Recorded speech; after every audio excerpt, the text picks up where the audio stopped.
it feel to be defeated by Kid Cosmic and his sidekick Joe? Sidekick? Touche-moi, allez maintenant, eat! Touche-moi, allez maintenant, eat!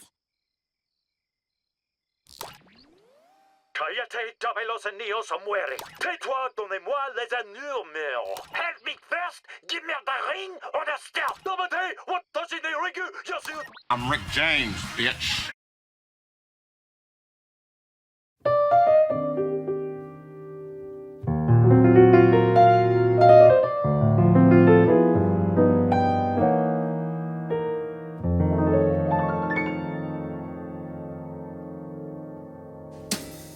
I gotta say, I was fully hyped for Kid Cosmic on Netflix since I first heard of it, and boy almighty, it did not disappoint.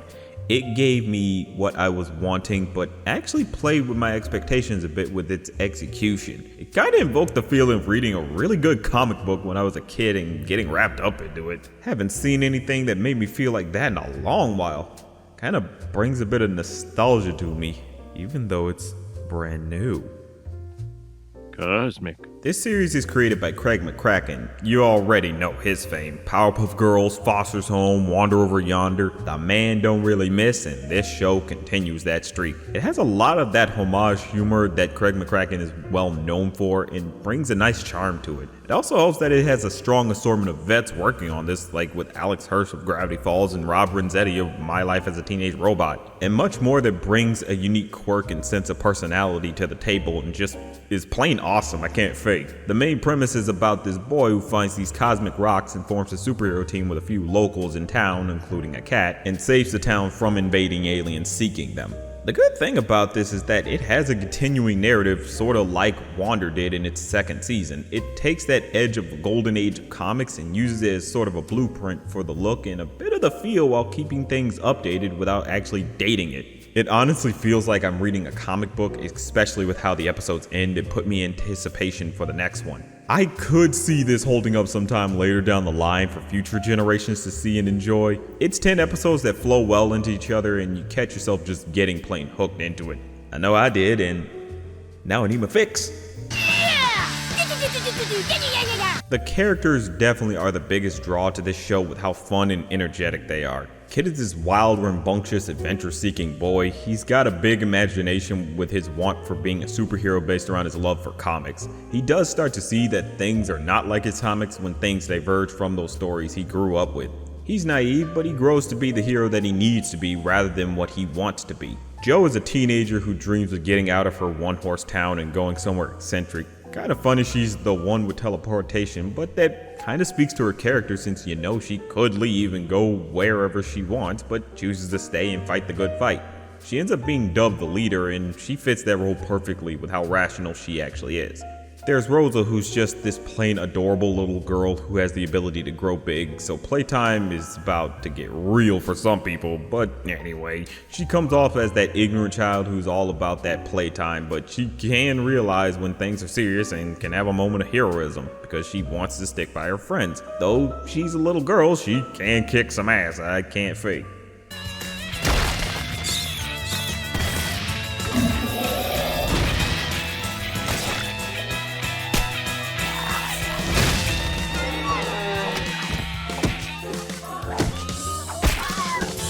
Papa G, who's Kid's grandpa, is this pretty chill guy that can multiply himself. He's definitely the along for the ride type, so he doesn't think too much about this saving the world business, but he's all about helping his grandson and keeping him happy, which is just really sweet, honestly. The last team member is a cat named Tuna Sandwich. Okay. He has the power to predict the future, but the problem there is that he can't talk, so he has to be vigilant in keeping people safe by actually doing something on his own. He has a strong connection with Kid, since Kid was kind of the only one nice to him when he got to the town and was the only one kind of sharing food with him. So it's kind of sweet and endearing, and it kind of makes you understand why the cat wants to stick by Kid's side. It's just one loyal pussy. Pause. What the fuck? Then there's the evil space invader dubbed Chuck, who's basically a total jerkwad who constantly makes fun of the group and tries to trick them into calling his supreme leader to invade Earth. It's funny how he gets beat up since he got captured and becomes really funny, especially when he loses his legs for the rest of the show. This whole group are a total band of misfits that form a very charming and endearing team that you grow pretty attached to as the show goes on. It's just honestly nice, and they all flow well into each other and play off of each other just perfectly.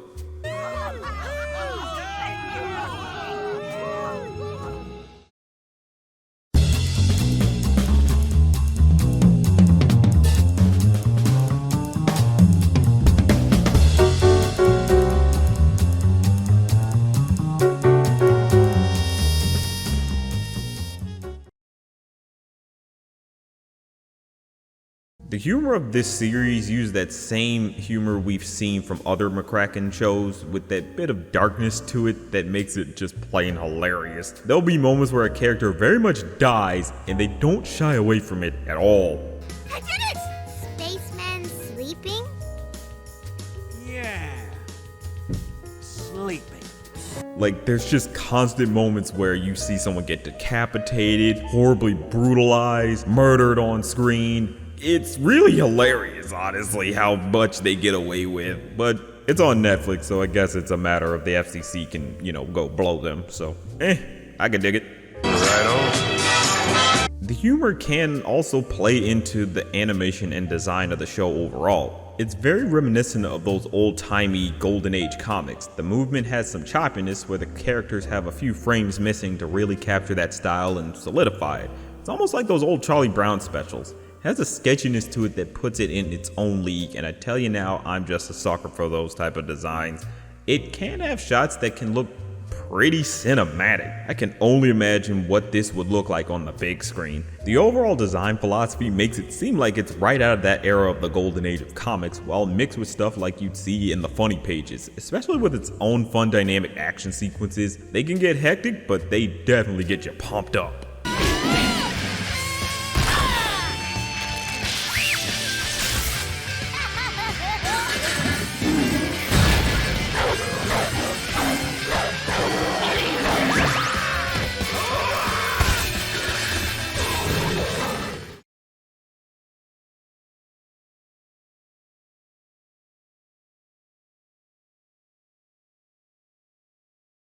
So Kid Cosmic has a pretty good narrative going for it, with some major developments that kind of made it tricky to talk about, since episode 5 and beyond is some major spoilers with a massive tonal shift that ultimately works in the end and kind of really plays into what they were going for. For one thing, Kid gets tricked by Papa G to believe that he's this awesome superhero all on his own, but then realizes it was all fake. Then the whole town figures out that they're getting invaded and the group has superpowers, and things then get even more real when the government gets involved and takes the rings to form their own superhero squad and battle invaders. But Kid discovers that this particular batch of aliens that have come to Earth are just here for one of their particular stones. Later, they find out that the stones were just remnants of their home planet.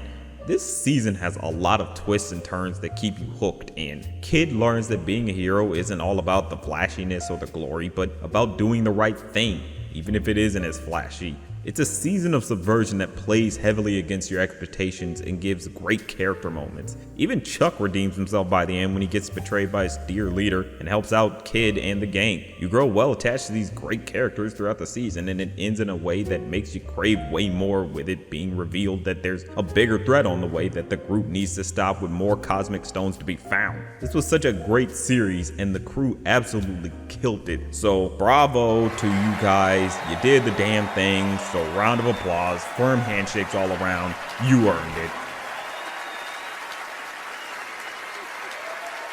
This is an absolute fun, amazing series. It pays homage to the golden age of comics while still being unique for itself. The characters are all fun and have strong moments of growth that keeps you attached to them, as well as their sense of camaraderie. The animation and design is plain beautiful. It takes in that old comic style and puts its own spin on things, with it having nice sketchiness to it. The humor is fun while also having some edge to it. You definitely will be like, they shouldn't have got away with that, but they did, and I like it. This is a series that definitely knew what it wanted to be from the start and accomplished that tenfold. It's one that definitely has a lot of care put into it, and it shines right through.